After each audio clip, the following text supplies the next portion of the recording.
两个大党轮流当总统，美国就没有第三种选择吗？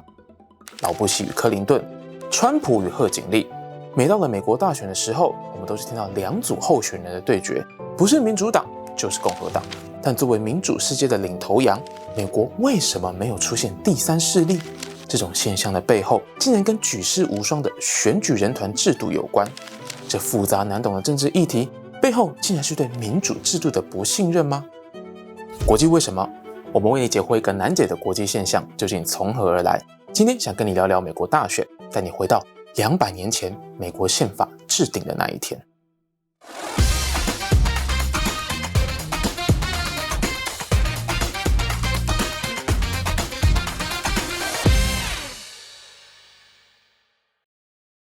今天我们将介绍美国的政治现况、机票由来、制度漏洞、如何改革，让你从此看懂美国独一无二的选举人团制度。第一段我们先要聊的是，既然美国两党都不受欢迎，怎么没人投给第三势力呢？看到这里也提醒大家，如果你喜欢我们的频道，记得按下订阅哦。所谓的民主政治，就是人民透过选举把选票投给自己喜欢的候选人或政党。每个人的想法跟价值观都不一样，照理来说应该会形成很多不同的政党来代表不一样的立场。但很多国家现在都是出现两大党的形式，其中最有代表性的就是美国。总统选举只有一个人当选，不是民主党就是共和党的候选人。只有一个人可以当选，这个概念很重要，先记起来，我们等一下再说明。既然当选总统的都是这两党，那他们应该很受欢迎咯。实际上，美国人对两党都感到不满意。根据皮尤研究中心的民调，在这15年来，民众对两党的负面观感都高于正面。去年两党都各有超过60%的美国人不满意，而且有25%的人认为这两个政党都无法代表自己的立场。奇怪，明明是两个不受欢迎的政党，却可以轮流执政。既然对两个政党都不满意，为什么没有出现所谓的第三势力呢？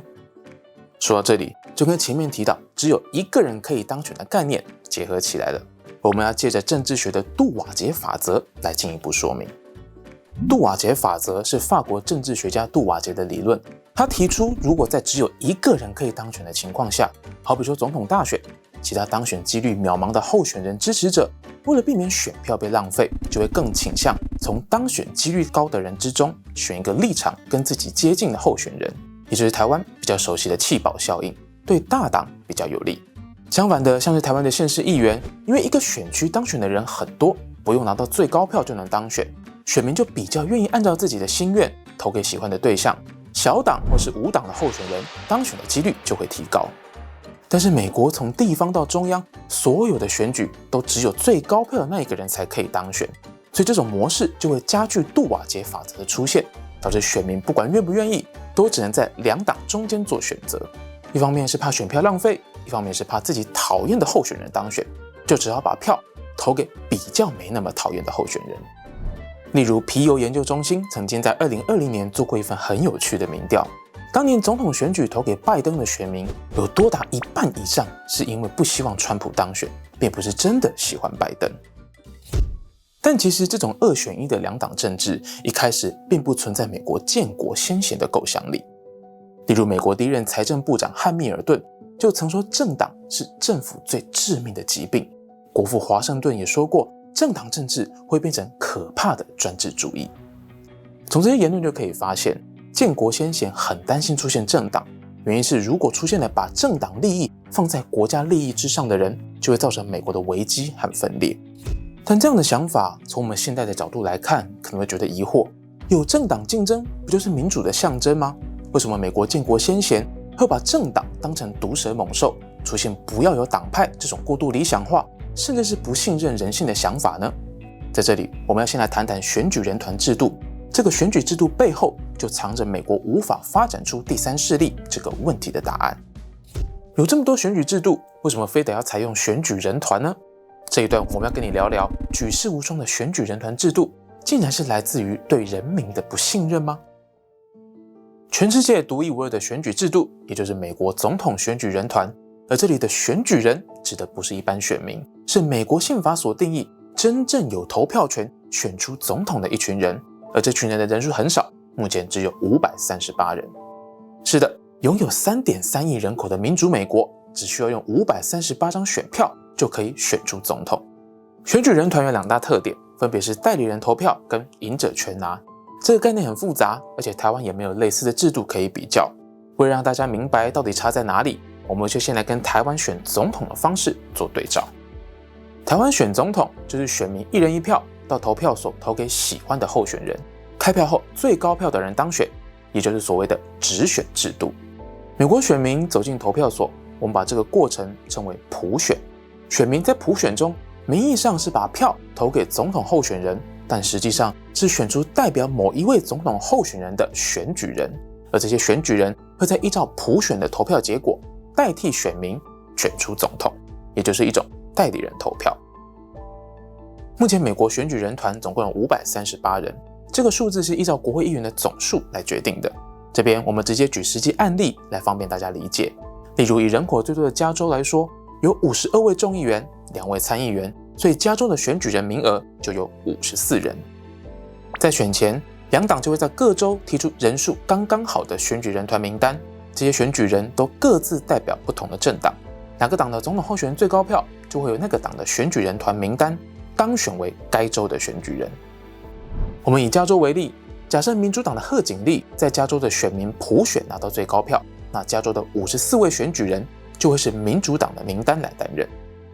这样算下来，美国50个州再加上首都华盛顿特区，总共会有538张选举人票，只要取得过半的270票，就可以当选为美国总统。再来是赢者全拿的部分，我们一样以加州来举例。假设民主党的贺锦丽在加州的选民普选拿到最高票，那加州的54位选举人不会依照得票比例而平均分配，而是会全部投给贺锦丽，也就是赢者全拿的模式。顺带一提，目前除了缅因州跟内布拉斯加州有不同的计算方式以外，美国各州都是用赢者全拿来计算选举人票。依照代理人投票跟赢者全拿这2大特点来看，美国选民虽然可以投票选总统，但跟台湾不一样，普选的选票不等于直接投给候选人，也就跟我们所熟悉的1人1票、票票等值的民主精神不太一样，所以才会出现票少的人却当选总统的现象。例如2016年的大选，支持希拉蕊的选民总数明明比较多，但川普却靠着选举人团的制度而当选。Because as a member of the Electoral College, you are here to represent a process, you're here to represent a constitution, and you're here to represent the voice of the people of this state, even if it may not agree with your own views. Many of us were for different candidates in the primary, including myself. But once Mr. Trump was our nominee, I supported Mr. Trump. More people in the Commonwealth voted for Donald Trump than they did for Secretary Clinton. So I think the decision was very easy, quite honestly. 说到这里，也许你会好奇，这些代替选民投票的选举人会不会跑票呢？其实历史上出现过非常多的选举人没有依照选民的意愿投下选票，这些人被叫做失信选举人。对这些选举人，每个州有不一样的惩处方式。既然代理人有可能跑票，为什么不要干脆让选民直接一票一票选出总统？要设计这么复杂难懂又无法真实传达民意的选举人团制度呢？这就要让我们回到1787年美国费城制宪会议的那一天。这场会议不但决定了总统的选举方式，还展现美国建国先贤对民主的不信任。1787年，美国各州派出的代表跋山涉水抵达费城独立厅参加制宪会议，讨论了各项重大议题，其中有关总统选举方式的讨论可以浓缩成4种模式，也就是国会选举、各州州长选举、全国人民直选以及选举人团选举。明明有这么多选总统的方式，制宪代表们经过各种妥协和讨论，为什么最后会决定采用现在看来很诡异的选举人团制度呢？这里帮大家整理出2个很少被提及的关键点，分别是美国南方的奴隶制以及制宪代表们对民主的看法。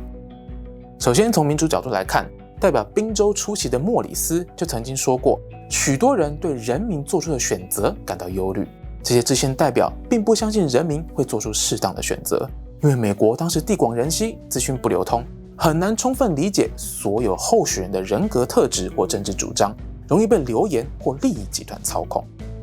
在这边结合美国建国初期资讯不流通、人民教育程度比较低的社会状况，也就能够理解当初汉密尔顿跟华盛顿把政党当成毒蛇猛兽的原因，就是觉得一旦政党出现，为了巩固自身利益而让某人当选，会在资讯不流通的时代散播了不正确的言论或观念，最后影响选举结果。所以为了避免这种情形出现，就要选出有判断能力的精英分子来代替人民选出总统，也就是代理人投票的间接选举，替人民选择总统。至于建国先贤选择采用选举人团的另一个关键点，黑奴制度，更是美国南方与北方格格不入的最大主因。早期美国南方因为种植棉花的劳动力需求，所以大量蓄奴。为了要获得南方代表对宪法的支持，来自北方的代表们经过许多妥协，同意把没有投票权的黑人以一定比例计算到人口之中，这样就会对南方州有利，可以分配到多一点的选举的票数。介绍到这里，相信大家就可以理解，回到美国建国之初的状态，当时最大的政治分歧不是各州的人口大小，而是南北落差。为了不让国家分裂，选举人团成为各州都能接受的方案，被写进美国宪法之中。选举人团虽然达成南北共识，但实际运作后才发现制度漏洞一大堆。那么历史上曾经出现过哪些特殊的选举呢？选举人团虽然利益良善，但是制度想要周全，总是需要时间一步步来修正。原先参选总统的只有国父华盛顿一个人，因为没有竞争，所以选举人团的制度一开始还没有出问题。一直到1796年的第3届总统选举，就出现没有人想到的怪异局面，也就是2个竞选总统的主要候选人竟然都在这场选举中当选了。在美国宪法的原始设计里，选举人要投2张票，依照得票高低，最高票当选总统，第二高票成为副总统。大家可能会想说，把2张票投给竞选搭档是理所当然的事情，但1796年的选举却出现意外插曲。亚当斯跟主要的竞争对手杰佛逊竞争激烈，最后竟然成为得票最高的前2名，分别当选为正副总统，是至今美国史上唯一一次正副总统不同党的选举。没想到4年后，这2个人上演了一出更离奇的选举大戏。为了确保自己的竞选搭档可以成为副总统，亚当斯跟杰佛逊都有选举人票的配票计划，结果出现失误，导致杰佛逊跟他的副手博尔并列为最高票。按照宪法规定，若2人票数相同，总统将由众议院选出，但因为杰佛逊政党在众议院是少数，经过35轮投票，杰佛逊都没有跨过当选门槛。后来联邦党大佬汉密尔顿出来协调，杰佛逊才在第36轮投票胜出，结束这场选举闹剧。也正是因为连续2届总统选举的怪异现象，后来国会通过美国宪法第12修正案，规定选举人必须分别投下总统票跟副总统票，票数过半才算赢。如果双方都没过半，总统由众议院选出，副总统则经由参议院选出，避免选举人团选不出总统的闹剧再次发生。然而就算修法改进，但在这之后还真的有过一次的大选出现总统难产的状况。1824年的大选就出现得票最高的人没能当选总统的情况。当时有好几位有实力的人物角逐，造成总统选举人票无人过半的情形。最后有普选第2高票的昆西亚当斯在众议院投票逆转击败杰克森，这也是美国史上第一次输掉全国普选票却当选总统的案例。在这之后，还有1876、1888、2000跟2016年大选，也都有出现输掉全国普选票却当选总统的例子。其中2000年的小布希跟2016年的川普，是我们大家印象比较深刻的例子。而这些都是选举人团制度导致的特殊结果。好，来到最后一段，既然制度不完美，那为什么到现在还没改呢？这段想跟大家来聊聊，在选举人团制度之下，第三势力真的没有生存空间吗？经过前面这么多的介绍，是不是觉得美国政治有够复杂呢？当然了解当代美国2党政治，就一定要谈到建国先贤的构想，还有实际出现过的选举特例，才能理解深深影响美国政治的选举人团制度是怎么影响第三势力的发展。所以我们前面才会用很多历史事件来加以说明。也正因为美国的民主体制是靠他们自己慢慢摸索而逐渐形成的，才会让这个过程充满转折跟精彩的情节。那接下来我们要继续从历史的角度来看看美国第三势力的未来真的就毫无发展空间吗？其实在共和党跟民主党的两大党体制形成后，扣除前面提到过的失信选举人之外，第三势力候选人曾经在8次的大选拿下选举人票，虽然拿下的票数不足以当选总统，却已经是选举人团制度之下的惊奇案例。而最近的一次发生在1968年，当时美国的黑人民权运动高涨，南方各州有很多的白人依然想支持种族隔离政策，所以决定成立美国独立党，推派阿拉巴马州州长华莱士参与1968年的总统选举，借着反共和党、反民主党支持种族隔离的主张，在南方5个州拿下最高票，赢得46张选举人票，是至今最后一位透过普选赢得选举人票的第三势力候选人。从华莱士之后到现在，虽然曾经出现过商人佩罗在1992年拿下全国普选票将近 20% 的惊人成绩，但是依照赢者全拿的原则，他没有在任何一州拿到最高票，所以没能取得任何一张选举人票。第三势力在美国的选举一直都很难有所突破，不光是举世无双的选举人团制度，还有一个比较少被大家注意的阻碍，就是各州的总统参选资格的认证难度跟赢得选举人票有得比。不像台湾有个中选会统一办理选务，在美国每个州都有自己的选举规定，有多长的时间准备，要有多少联署门槛，都是各州自己决定的。总统候选人需要符合特定的资格，名字才会被印在各州的选票上。所以除了主要政党，其他小党或是无党籍的候选人就需要满足各州的需求才能参选总统。例如以目前规定最严格的加州来说，无党籍的总统候选人必须从4月开始的105天内收集大约22万个选民的签名，才有资格让自己的名字印在加州的总统选票上。这个数字是所有州当中最多的。也就是说，独立参选的人必须要在美国50个州跟华盛顿特区进行申请，然后符合每个州不同的参选规定，才可以让自己的名字印在选票上。对于没有政党组织的无党籍人士，这根本是难如登天的挑战。但即便困难这么多，还是有人想在两党政治之外提供美国人第3个选择，其中最有代表性的就是成立于2010年的 No Labels。 他们的口号是拉拢厌倦党派对决的选民，寻找议题的共识，所以希望从两党中各找一位政治人物搭档竞选正副总统。但是对两党政治人物来说，代表 No Labels 参选可能会导致自己原本的支持者流失，而且前面提到在各州参选需要收集大量签名的门槛，花钱也花力气，光是这点就让人兴趣缺缺。在没有足够影响力的政治人物加入之下， No Labels 到现在都还是一个发展有限的状态。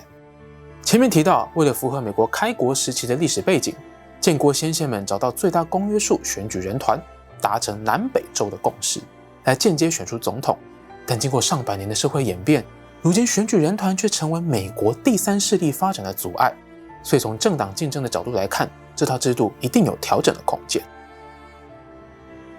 So there are a couple of reasons why it's so difficult for third parties to emerge